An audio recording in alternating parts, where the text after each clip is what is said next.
কাঁসা আর ঢাকঢোলের তালে উৎসবের আমেজ। চণ্ডীপাঠের মাধ্যমে মর্তে আহ্বান জানানো হচ্ছে দেবী দুর্গাকে। চলছে ঘাটসহ পূজা অর্চনার নানা অনুষঙ্গ স্থাপনের কাজ।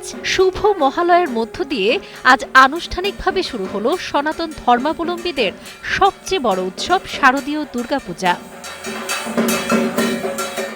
শারদীয় দুর্গাপূজার অপরিহার্য অংশ হিসেবে মহালয়া শুধু দেবী আবাহনের দিন নয়, এটি সনাতন ধর্মাবলম্বীদের কাছে নতুন শুভ সময়ের সূচনাও বটে, যেখানে সব ভেদাভেদ ভুলে সবাই ভাগ করে নেয় উৎসবের আনন্দ। মহালয়ার এই শুভক্ষণে সবাইকে আমি মহালয়ার প্রীতি এবং শুভেচ্ছা জানাচ্ছি। দেবীর গমন যেন এই ধরাতে শান্তি বয়ে আনুক।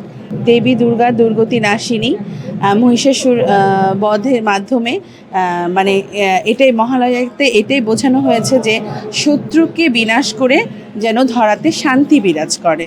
বাংলাদেশের প্রথম ইমিউনিটি বুস্টার সমৃদ্ধ ফ্যান্টাস্টিক হ্যাপি এনার্জি বিস্কিট। ভক্তদের বিশ্বাস, আজকের দিনে দশভুজা দেবী শক্তিরূপে মণ্ডপে মণ্ডপে অধিষ্ঠান নেবেন।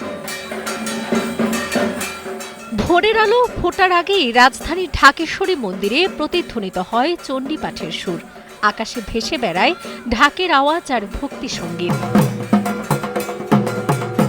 মহালয়ের দিনে উৎসবের পাশাপাশি পূর্বপুরুষের আত্মার শান্তির জন্য পালন করা হয় পিতৃতর্পণ, অর্থাৎ যারা এই পৃথিবী ছেড়ে গেছেন তাদের শান্তি কামনা করে পড়া হয় মন্ত্র। সাধারণত পুত্র সন্তানেরা পিতৃতর্পণ করে থাকেন। ভোরে ভক্তরা নদী বা জলাশয়ে পূজার ফুল দেন, প্রদীপ জ্বালিয়ে স্মরণ করেন আপনজনদের। কিছুক্ষণ আগে আমাদের মহালয়ার সকল অনুষ্ঠানগুলো সমাপন আমরা করতে পেরেছি। এখন আমরা যারা এখানে উপস্থিত আছি, এখন আমরা আমাদের যারা মারা গেছে, আমাদের যারা পিতৃপুরুষ মারা গেছেন, তারা আজ পৃথিবীতে আমাদের জন্য অপেক্ষায় আছেন, তাদের শ্রাদ্ধ কার্যবিধি সম্পাদনের জন্য। মহালয়া মানে অমাবস্যা, আজকে অমাবস্যা তিথি এ শুরু হবে। অমাবস্যার প্রতিপদ, দ্বিতীয়া, তৃতীয়া, চতুর্থী, পঞ্চমী, ষষ্ঠ দিনই মা আবার আসবেন। ওই দিনই আমরা তাকে মাকে পূজায় পৃথিবীতে মার আজকে উৎপত্তি শুরু হয়েছে, মার আজকে মা আসতেছে। মহালয়া থেকেই শুরু হয় দুর্গাপূজার পূর্ণ প্রস্তুতি।